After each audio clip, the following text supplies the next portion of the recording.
So, Tom Cruise released a new movie this week, Mission Impossible Dead Reckoning Part 1, which made me think about my favorite Tom Cruise movie. I think we all have a favorite Tom Cruise movie, but I think mine is going to surprise you. Yeah, I can't say that I'm a die-hard Tom Cruise fan. He and I are basically contemporaries. He's 3 years older than me, so I've seen his entire career. The first time I remember Cruise starring in a movie was the movie Taps back in 1981 with Sean Penn and Timothy Hutton. And of course, there was Risky Business, which set the world on fire. But my favorite Tom Cruise movie doesn't come from any of his franchises, not the Top Gun franchise or Mission Impossible. And although I like Minority Report, that's not my favorite Tom Cruise movie either. My favorite Tom Cruise movie is Valkyrie. Now, don't be surprised if you've never heard of the movie Valkyrie. It was released in 2008, and it was by far not one of Tom Cruise's most commercially successful movies. But it's my favorite Tom Cruise movie because it's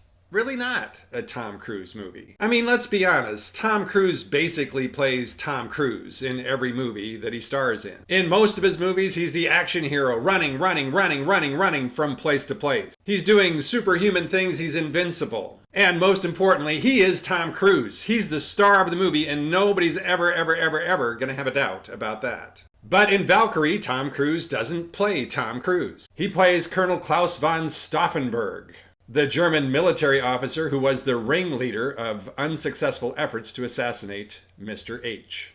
And because he plays a real-life human being in Valkyrie, Tom Cruise's character is not invincible. Yeah, in Valkyrie, he doesn't outrun the fireball of a bomb. He gets blown up by a bomb. And after Stauffenberg is shredded by this bombing, he loses an eye and one of his hands. He's sent home to perform a desk job back in Berlin.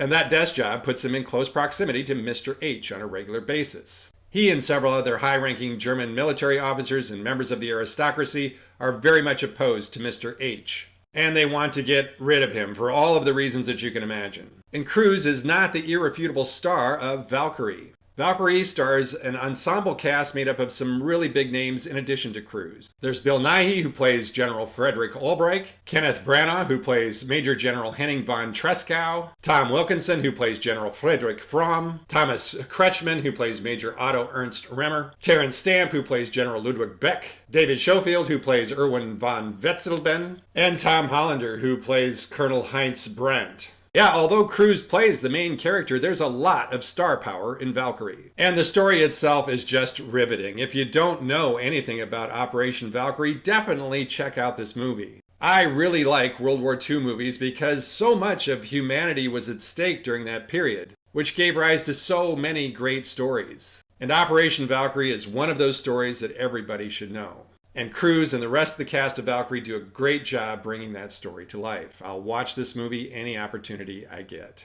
But the best thing about Cruise's performance in this movie is that he doesn't play an action hero. He's not an action hero who somehow miraculously cheats death to live another day. No, Stauffenberg was a real-life hero.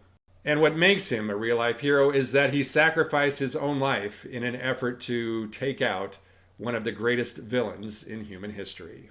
And that is what separates an action hero from a true hero. And if I could ask Tom Cruise anything, I'd ask him, hey, Tom, now that you're kind of aging out of the action hero role, could you spend more of your time telling the stories of these true heroes?